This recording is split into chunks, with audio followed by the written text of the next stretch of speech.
Next goal we're talking about is the Arkansas Razorbacks, who went 4-8 in 2023, and Sam Pittman was on the hot seat entering 2024, but he kind of rebounded really nicely with a 7-6 record last year. They also won the Liberty Bowl over Texas Tech. They also had an upset over a college football playoff team in Tennessee that year too. He'll likely need to produce similar results in 2025 to remain the head coach, and he'll likely rely on that guy you see on the left right there, Taylen Green, the quarterback, to do so. He and Braylon Russell should form a really good rushing attack for the Razorbacks next year. A lot more concerns on defense right now, though. Only 5 of the 16 defenders who played at least 300 snaps last year are back with the team. And making matters worse, Arkansas has the second hardest schedule in the country, according to PFF's power rankings, too. They also have a game against national runner-up Notre Dame as a part of their non-conference slate, in addition to a pretty tough SEC slate, too. But, Dawn, what is the biggest strength of the Razorbacks right now? I think the biggest difference that you saw last year was their quarterback, Taylen Green, and we'll break it down in more detail. But what Arkansas has been under Sam Pittman is a team that runs and stop the runs, and it's been really – they've been missing the passing element before last year, and Taylen Green came over from Boise State, and he was a much better passer than they had the previous year when KJ Jefferson was hurt and they were shuffling through some guys. Getting Green in the portal really gave them a lot of hope. I think when you saw that the most was the first 2/3 or so of the game against Tennessee when they pulled up that upset. What do you have, 4 big-time throws in that game, I think it was, before he got hurt, and they had to win with his backup. But Green, especially when you talk about the playmaking he gave them, they were missing that the previous year. They had it early in KJ Jefferson's career, but it went away. That dual threat at quarterback and a guy who can take those deep shots down the field, that's what really made the difference in this team, surprisingly making a bowl game last year. Yeah, so obviously their biggest strength is their quarterback, and their biggest weakness is defending opposing quarterbacks too, because last year Arkansas had plenty of issues defending the pass. 104th in EPA per pass last year on defense, 114th in defensive grade on passing plays too. They also lost both of their starting edge rushers. One of them was a superstar in Landon Jackson, and those two guys were the only ones who had a 65 pass rush grade last year. And Arkansas only brought back 2 defensive backs who had at least 150 cover snaps last year, in Larry Worth III and Jaheim Singletary, but both those guys had sub-50 coverage grades too. So a lot of questions right now that Arkansas defense with their pass rush and with their coverage unit. But Dawn, I know you broke him down a little bit already. Taylen Green, who I think right now is the number 11 quarterback in all of college football. Talk about more why he's so good, and what are some of the drawbacks in his game right now? Tools. He's 6'6", he's 230 pounds. He's got a cannon for an arm that can reach any throw on the field, and that's really what he uses to his advantage, right? When you talk about a 93.1 passing grade last year on 10-plus yard throws, that was the 10th best mark in the country, and he was the highest graded quarterback in the Power 4 on either rollouts or scrambles. So you're talking about a guy with serious athletic ability, big-time size. We hear a lot about Lenora Sellers over there at South Carolina with the big size and being able to improvise. Taylen Green can do similar things, and he throws a really, really good deep ball. Now, the weaknesses, underneath accuracy, controlling the big arm, right, laying off of the fastball, and then there's times where he tries to extend too much. He had 12 fumbles last year that led all Power 4 players. So there's times when the playmaking can work to his detriment a little bit, but you have to understand he's a home run hitter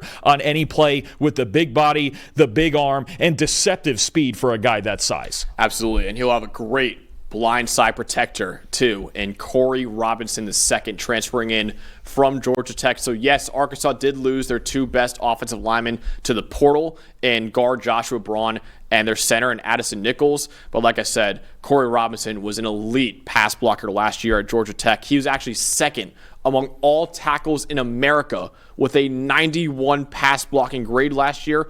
Also second among all tackles in America with an 87 pass blocking grade on true pass sets, which kind of shows, more of how good you are one-on-one in true pass situations last year. The only one ahead of him in both pass blocking grade and pass blocking grade in true pass sets was Wyatt Milam, who was taken in the 3rd round of the 2025 draft by the Jacksonville Jaguars. Corey Robinson also only allowed a 1.1% pressure rate, second among all tackles in the Power 4. The only one above him was a first-round pick and Josh Simmons. So as a pass blocker, Dalton, the only two guys that are really above him in almost every metric are guys that are not going to play on Sundays. Yeah, I really like Robinson's footwork. He's really light on his feet. I think he could use a little more power in the run game, but he's light on his feet. He moves well. And the interesting part about their offensive line is last year's left tackle, Fernando Carmona, is going to move inside to left guard so Robinson can play left tackle. So you're going to have a good offensive line again in Arkansas. And for a guy that holds the ball as long as Taylen Green does, it's really good to have a guy like Corey Robinson coming in protecting the blind side. Definitely. So we mentioned before, they lost a lot from their defense last year, but still on that defensive line is a pretty good D tackle they have there. Yeah, and a guy to spotlight here, especially for a team that was 7th in the nation in run defense grade last year. How about their defensive tackle, Cameron Ball, who had a 71.7 PFF grade, but he's one of the better run stoppers in the country. 75 run defense grade in 3 straight seasons. You just really like the way he holds up at the point of attack. You talk about having those guys that make the rest of your front 7 better. A guy like Cameron Ball can do that. Right about now, I would say he's probably a mid to late day 3 prospect. If he gets a little bit better as a pass rusher, he could move up from that, but he's a solid run defender. He's a guy who just really makes it hard to run against Arkansas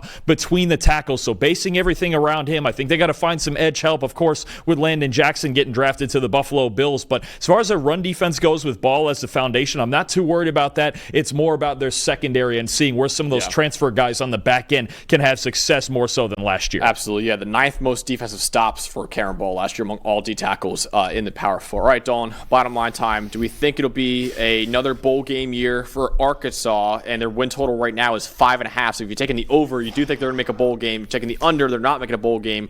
What do we think is the bottom line here for Arkansas? This is a brutal schedule, man. This is tough to call because I'm looking at a schedule with Ole Miss, Tennessee, A&M, Auburn, LSU, Texas, Missouri. And then Notre Dame. Plus a Notre Dame game out of conference. Even Memphis, too. And at Memphis is not easy. You got kind of a proximity rivalry going on there, going at Memphis, and they're always a good team. Oh, this is tough. This is such a good schedule. You want me to go first? Because I think I have my answer. I know which way I'm leaning, but you go first. This is a hard one. I'm going the under. I think I'm going under. It feels like maybe 5-7 on this schedule. I think even 4-8 is possible. Maybe. I hate saying that because I love Taylen Green and some of the talent they have there. But man, it's according to PFF Power Rankings, you can find at PFF.com, the second hardest schedule in college football. Now they pulled especially the big upset against Tennessee last year, right? True. Which really spurred them on the rest of the season. But it's just they need to get better in the secondary, and they're just playing some darn good teams here. Honestly, I mean, even a game like this year, Auburn's should be better than they were last year. We're going to get to them in a second, but I'm going to go under also. I think maybe a 5-7 sounds right to me, but pull an upset or two, they can get back to where they were last year. Yeah, listen, I think Arkansas will probably be in a lot of shootouts next year, considering they have, like I said before, a top 5 quarterback in the conference. But also that defense has a lot of issues in the pass defense category with their secondary and their pass rush too. So Arkansas could be in a lot of shootouts next year, and just how hard that schedule was, I think they're going to go under 5.5. I think they're not going to make a bowl game like they did last year, and I think a 5-7 or even maybe a 4-8 year is unfortunately possible for the Razorbacks next year. So